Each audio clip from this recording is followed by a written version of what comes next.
wabarakatuh. Alhamdulillahirrabbilalamin. Puji syukur kehadirat Allah Subhanahu wa Ta'ala atas segala nikmat, kesehatan, dan kesempatan untuk kita semua. Tak lupa sholawat serta salam kita haturkan kepada baginda Nabi Agung Nabi Muhammad SAW. Semoga kita semua mendapatkan syafaatnya di yaumul kiamah nanti. Amin.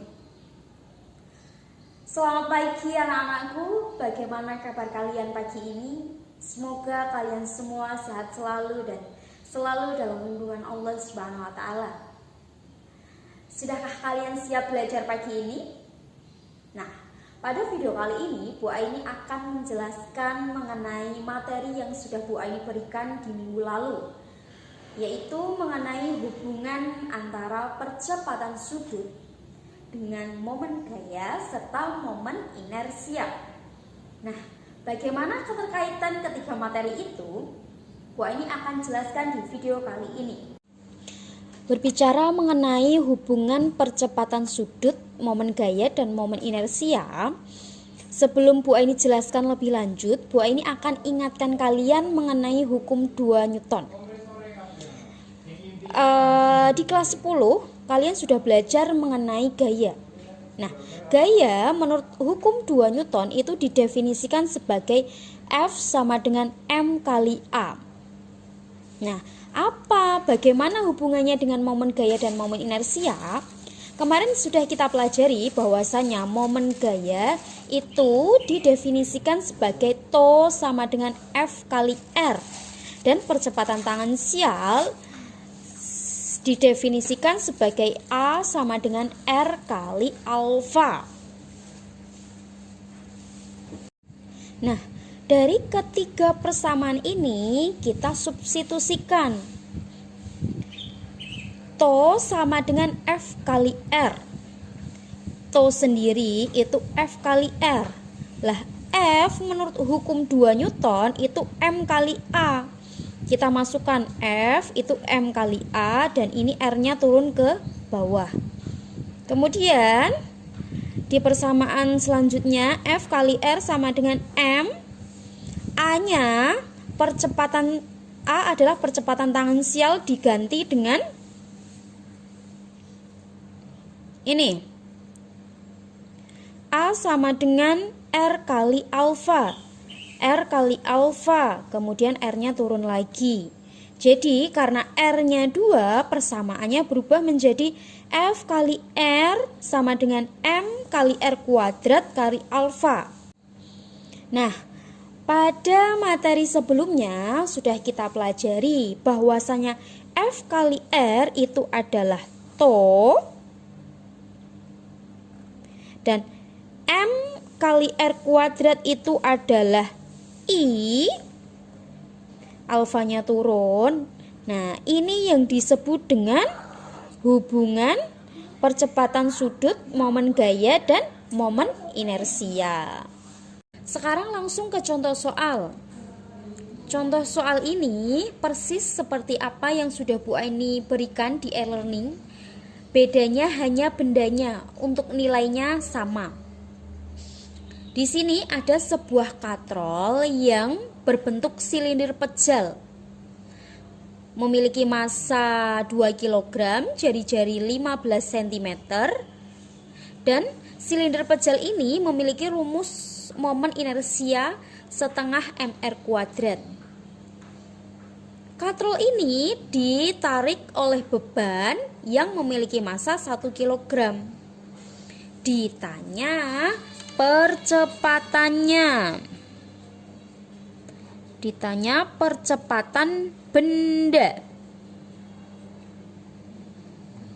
Nah, kalau ada contoh soal seperti ini, berarti yang harus kita lakukan mengidentifikasi geraknya masing-masing, mulai dari gerak katrolnya dan gerak massa yang menarik katrol.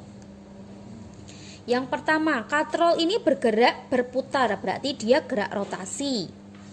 Seperti yang sudah dijelaskan di awal tadi, bahwasanya hubungan antara torsi atau momen gaya dengan momen inersia serta percepatan sudut memiliki persamaan tau sama dengan I kali alfa.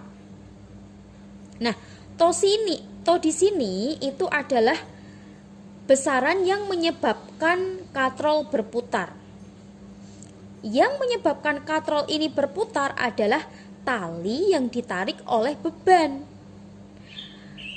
Maka dari itu, persamaan tau yang awalnya R kali F itu berubah menjadi R kali T.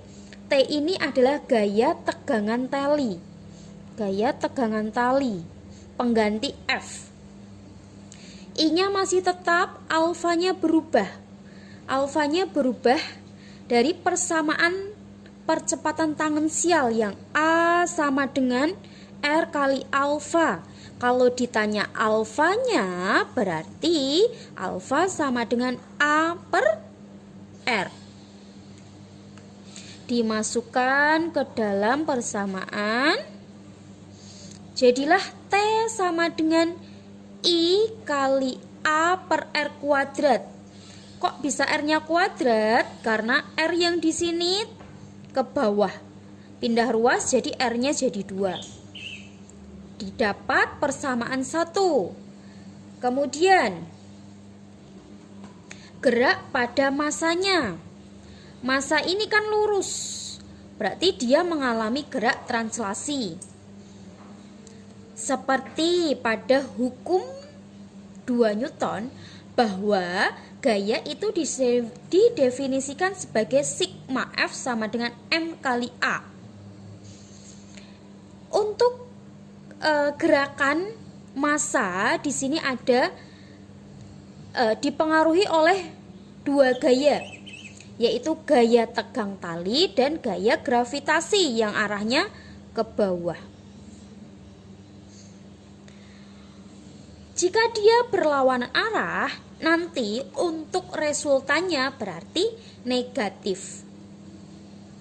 MG ini mewakili F. F-nya berarti F yang dipengaruhi oleh gaya gravitasi yang awalnya F sama dengan M kali A diganti dengan M kali G, massa kali percepatan gravitasi, minus T karena arahnya berlawanan. F ke bawah, T ke atas. Mg min T sama dengan M kali A tetap. Dihasilkan persamaan kedua. Nah, kemudian dari persamaan 2 ini nanti persamaan 1 disubstitusikan di persamaan 2. Persamaan 2 kan Mg min T sama dengan M kali A. Nah, T-nya ini diubah dari persamaan pertama. Mg min I A per R kuadrat sama dengan M kali A. Mg sama dengan I kali A per R kuadrat itu dipindah ruaskan. Yang awalnya negatif jadi positif. Jadi didapatkan persamaan Mg sama dengan M kali A plus I A per R kuadrat. Kemudian karena di sini ada A2, A-nya dikeluarkan. MgA dalam kurung M plus I per R kuadrat. Karena yang ditanya adalah percepatan benda, maka A-nya sama dengan Mg per M plus IR kuadrat.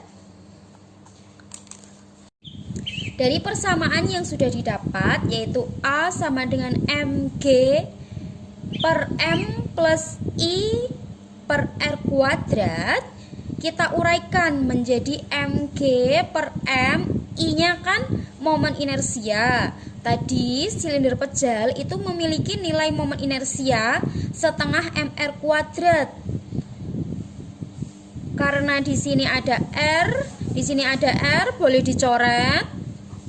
Kemudian persamaannya berubah menjadi Mg per M plus setengah M. M ini itu M katrol atau massa katrol. Jadi mg, M-nya massa bebannya tadi 1 kg, G-nya percepatan gravitasi itu nilainya 10, biar mudah perhitungannya. Kemudian ini massa beban lagi 1 plus setengah massa katrolnya 2 kg sama dengan 10/2. Ini kan berarti setengah dari 2 adalah 1, 1 tambah 1 2. Jadi 10/2 sama dengan 5. Dihasilkan atau ditemukan nilai A sama dengan 5 meter per sekon kuadrat. Ini adalah nilai dari percepatan dari benda tadi. Demikianlah sedikit yang bisa Bu Ai jelaskan. Semoga kalian semua paham. Dan jangan lupa kerjakan tugas-tugas yang sudah Bu Ai berikan. Tetap semangat, selalu jaga kesehatan. Sampai jumpa di video selanjutnya. Dan wassalamualaikum warahmatullahi wabarakatuh.